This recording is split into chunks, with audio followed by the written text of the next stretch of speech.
Hi everyone. Sorry, we're a little bit late. There's a couple of last-minute technical issues there, but welcome again to the Age Diversity Forum's live stream, our weekly event every Friday at 11 a.m. British Standard Time.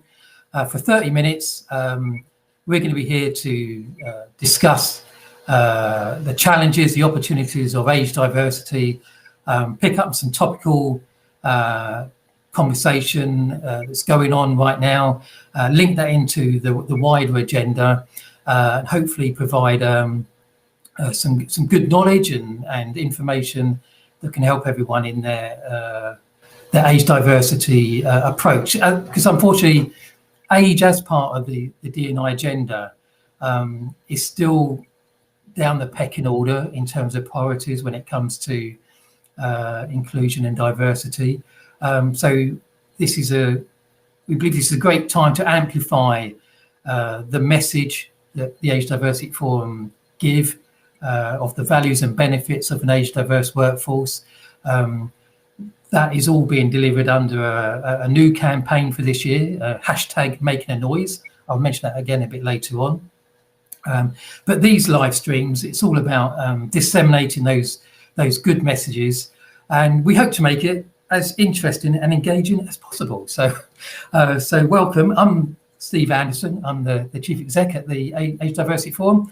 I'm here with my colleague Sadie, who's in, there she is. Hi Sadie.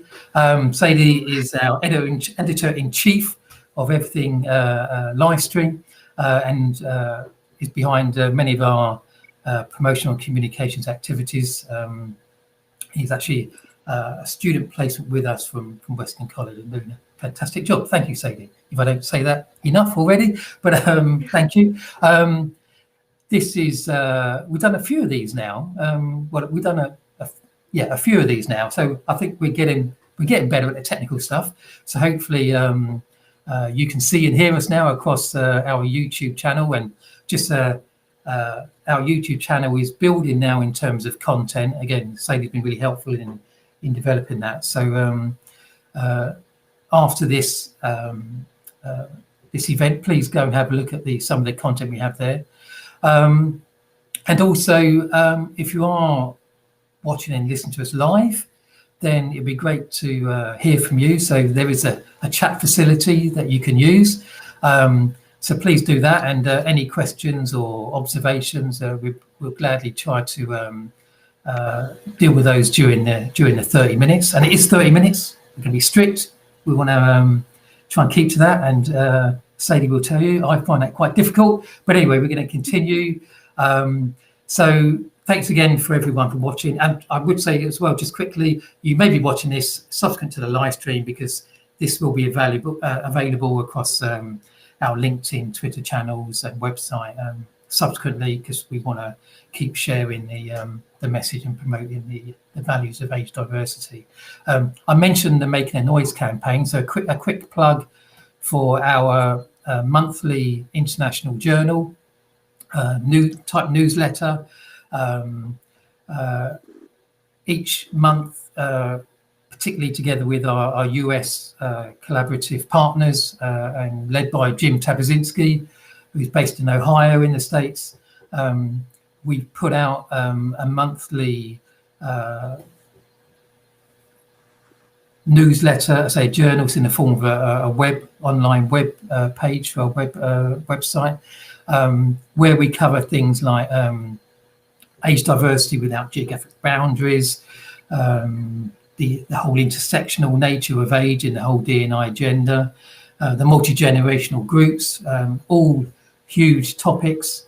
And those huge topics will absolutely be reverting to including today, but over the coming weeks and months as well.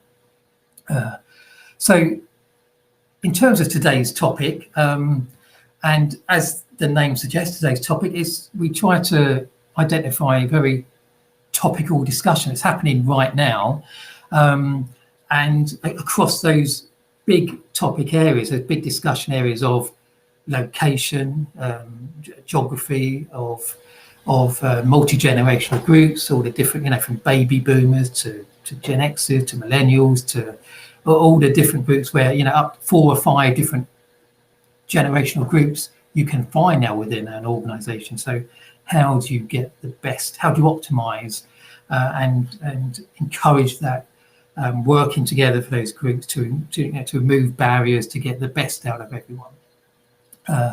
And as well as that, the whole intersectional approach. Age is probably, I would say this, I know other parts of the D&I agenda will say it as well, but age is the one protected characteristics that you can translate and transpose across all the others. So if you find yourself in a protected group, you're of an age, whether that's of a younger age, whether it's of a middle age, whether it's an older age, age potentially is another challenge to add to something else. But it's about getting organisations to identify how, again, comes out of the multi-generational side, how you get the best, how you can optimise the values and benefits of all the age groups.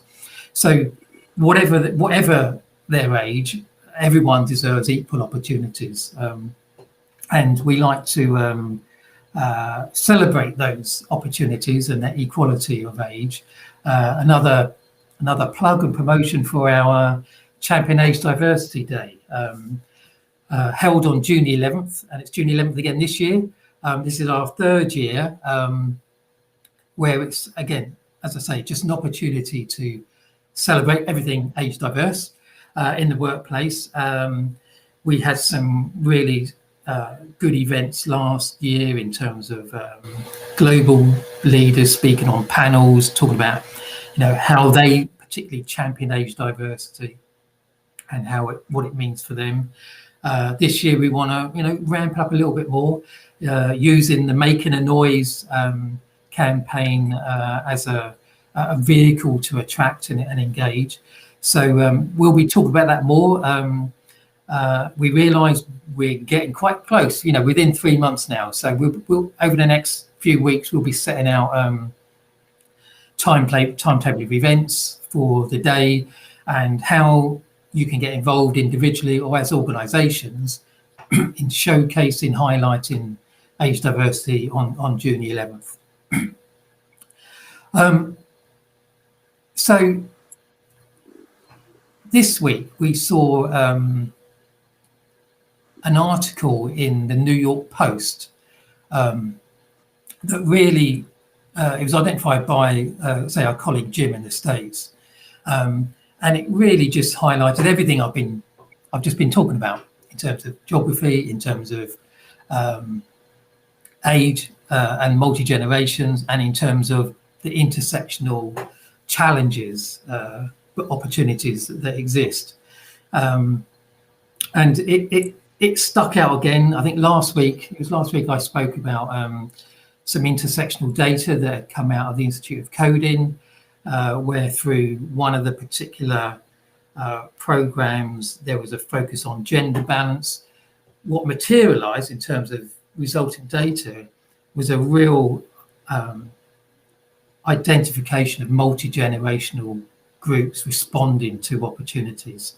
And off the top of my head, it was something like almost 50% of enrollees to programs were 40 years plus, and I think 20% of those were above the age of 50. So, as well as the younger end. So it's a really good multi-generational spread for digital skills. And as I say, this article that Jim highlighted really put a focus on age, but also the gender side of things. So really, echoed and we saw from another source the challenge of this intersectional approach. We'll put a link in the article on the YouTube channel after this as well, so people can read it. But so it's in the New York Post, and it's titled "Older Women Are Having to Tackle Unemployment Bias Head On." So just those first 2 words, older women, just absolutely shines a light on the problem and the challenge. This is an article by Erica Veltz, who commented, I just want to pick up some pieces of the article and reflect on what we see as an organisation in our everyday work and in examples and experience. Just to really, again, highlight the fact that geography holds no boundaries and holds no immunity to the challenges. And that older women in the US and older women in the UK and older women in other continents are facing similar issues. But the fact, Erica said it was a sad fact that older women again, bringing those two protected characteristics, the two parts of DNI gender absolutely as one, often face higher hurdles seeking out employment. This particular person that Erica was talking about, and you'll be able to see the individual's name and their particular example in the actual article. Unfortunately, he was an employment casualty of the COVID situation, where Erica highlights a bit of data that from in a year, the unemployment rate for women over 55 has almost doubled to 6.1%.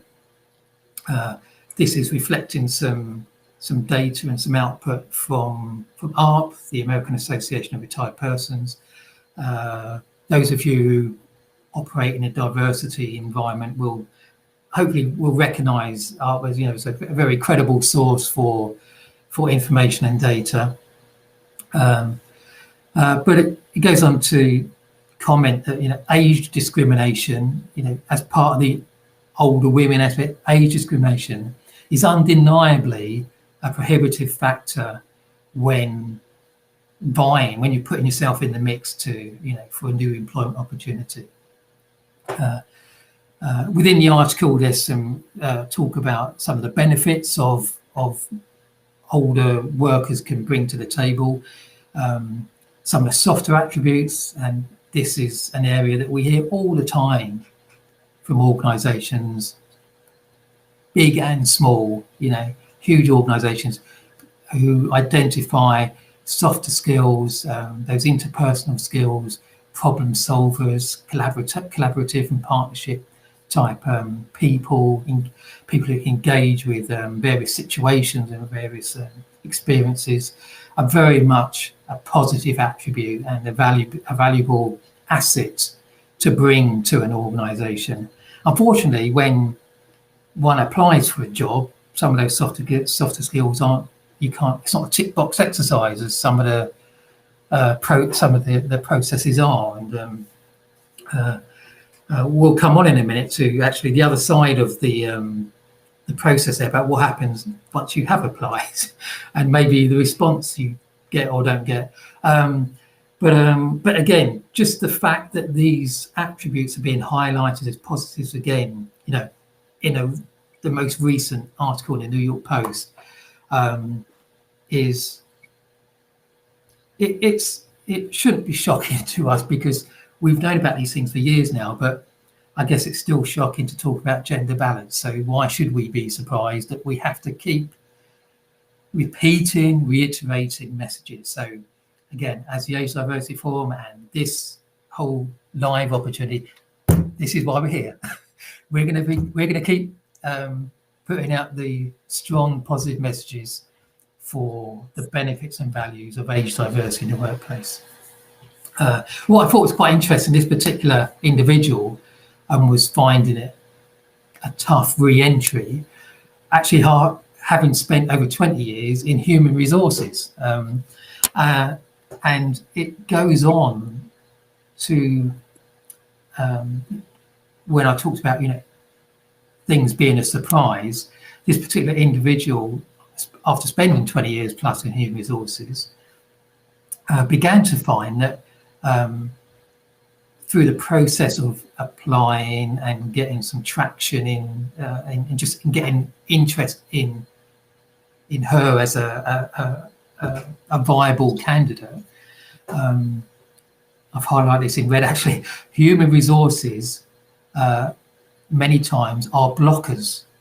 So you have the actual business side, the the department's looking to hire, and you've got the candidates who really want to join an organisation. Then you have this slice in between, this, for want of a better term, this agency level, that is being perceived as a block, and maybe as the barrier, as the bit of bias that exists, that maybe the business side of the organisation don't recognise.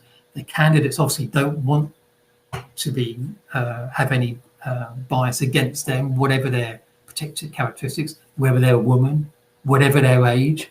But really interesting from someone who has worked in that people industry for so long, found that actually there's something going on here that isn't actually helping organisations get the best people, but also eliminating and being discriminative against individuals looking to get back into the workplace. And there's a bit of terminology coming in, and this is something maybe I've been warbling on, I know, so I may bring you in on this, but within the article, it talks about the individual being ghosted multiple times. And when I saw this, I thought, what does that mean in this context? And I certainly know, and we know as an organisation, that vocabulary and language is really important in terms of removing bias, but also creating opportunities. And so, Sadie, I know we had a bit of a conversation beforehand, but so what does ghosting mean to you? Oh, stick with me here, but I would say just talking to someone and then agreeing on something and wanting to move forward, and then them completely just not responding to anything you say after you've agreed to do something. So it's just like talking with someone and then them not responding anymore, and then you can't seem to get a message back through. That's what I would say ghosting is. Yeah, but I guess it's a behaviour of, as you say, if and in this situation, in this recruitment employment side, and again, something that we hear constantly from individuals through our employability work that we do, that someone's applied for a job or even gone for an interview. And I think actually in this article, the person talked about actually going for interviews and then just hearing nothing. And where you would expect to have at least some level of courtesy of a response.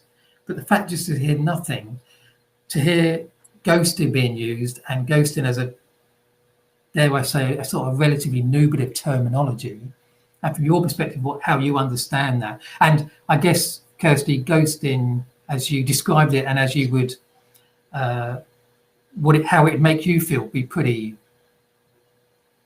feel pretty, you would feel great about that in terms of having that inflicted on you. And I think fairly recently you've had a situation where you've applied for a particular placement that didn't work out, and you were just left hanging for weeks and weeks. And yeah, I was beginning to think that they weren't going to get back, and I would have to pursue, I'd have to email them again and just be like, hey, is there any update on this? But they did in the end respond, and obviously I know that there were a lot of applicants and applications to go through, but I'm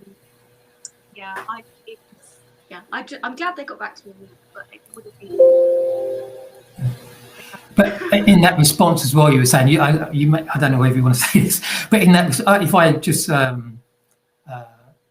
give a précis of it, that response was less than informative in terms of any sort of feedback, or I think they actually said, we're not giving you any feedback because of blah blah blah. And so I think it's sort of progress that there was a response, but only after you sort of push for one. But then when you get a response, it's not very helpful in terms of why they made their decision. And I think in the people industry that it is, the whole recruitment and HR, I'm continuously amazed about how badly people are treated in that, and just that courtesy. And but if ghosting has become a thing and a recognised thing, before ghosting it was just maybe just a bit rude, just not to reply. But the fact that it's sort of and again, this article's applied this terminology, this behavioural style, let's call it that, to this situation. That I just find it quite interesting, and I hope, and we will certainly will encourage, and we do all our champion partners that we work with, that people do respond. And actually, champion partners who work with us come to us in many ways to have a conduit to a demographic that they may not otherwise see through traditional recruitment routes. I mentioned our employability work earlier, and we have thousands of people come to us looking for help, looking for support, back into the workplace. And organisations work with us can showcase their jobs with us, and just by the very nature of a partner showcasing their jobs with us, reflects really positively to the outside world on them as an organisation, that they are considerate. And some of those organisations actually change their recruitment practice working with us to ensure that they don't put up barriers and they don't ghost anyone, So I think this is an area where we can absolutely show a tangible, better practice and a tangible, better outcome. But it's just interesting, this whole, this terminology that's being used is now, I said, let's hope it's not a veil to hide behind in terms of giving someone positive feedback in terms of why they were either taken on or not taken on, which helps that individual then develop their own presentation of their value. But within some responses that you do get, you get comments like, and again, we see this all the time in the work that we do. This particular individual was told that they were not agile or nimble enough. They don't have enough or the right energy for the job. The environment they would be working would be fast-paced, completely stereotypical perception of maybe someone who's older that doesn't have any energy, that can't handle a fast-paced environment, that can't be agile or whatever that means, for goodness sake. It's reflected in the article as absolutely ageist comments. And actually one thing that I hadn't seen, to be honest, where this individual had been advised, had been told maybe they should think about colouring their hair to, remove, to look younger. I don't know. It's just ridiculous. Sadie, if you don't mind me saying, I can see you've coloured your hair. I don't think it's your natural hue, but wonderful it is. So again, to sort of, I don't know, to try to pigeonhole people of any sort of age is just ridiculous. And is any comments on that? I find myself getting a little bit frustrated, so I should, before I get too... Asking people to colour their hair, obviously I'm sure they didn't mean a fluorescent colour. I'm sure they just meant like a natural blonde or a brown or something. But I think it's not just, you see people who aren't older, and it's young people, they have like grey pigmentations in their hair, and it's like they feel pressured to dye that too. And it's like, don't ask people to change their appearance. Like obviously, like professional clothing, obviously, but it's like you can't. That's who they are. You can't. And again, so I say, I think again you're touching on either that whole appearance thing, or maybe how someone speaks, or where it gets in. You start potentially bringing in other protected characteristics as well. Again, just really highlighting the intersectional consideration that should and can be applied through a consideration for age diversity. I'm conscious of time, Sadie. I do apologise again. I apologise to Sadie because Sadie tries to keep me on track. But hopefully our audience, whether live or subsequently, can see that these small areas open up whole layers of issues and topics and challenges that we need to address. And again, just to reiterate, through the Making a Noise campaign, so please use the hashtag Making a Noise. Please use our hashtag Champion Age Diversity. These are both the Age Diversity Forum's hashtags for really raising their profile. We're looking to broaden the message. Sadie also produces some weekly video snapshots that you'll also see in our YouTube channel, and every Wednesday they go out, and just to really pinpoint an issue, an opportunity, a benefit, a value. And also you'll see within those snapshots, Sadie includes some other signposting to some opportunities as well. So they're only about 30 seconds long, Sadie, so they're quite consumable in terms of our busy lives. But there's some really relevant and good information in there. So so do digest those 30 seconds and use them wisely. I would check our chat box, but we haven't got time, so I put that. But in terms of, I guess, what's to come, normally at this point I have to say what's coming.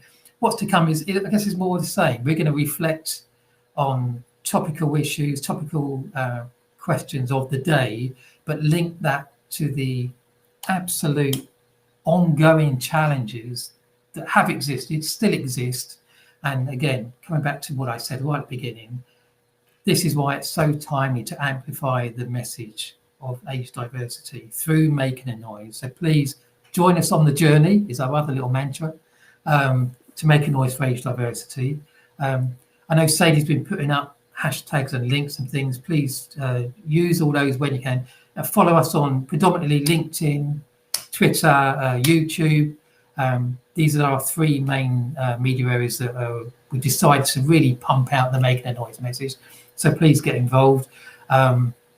Sadie, if there's nothing else, I'm going to thank everyone for watching now and afterwards, and we'll see you again next week. Thank you very much.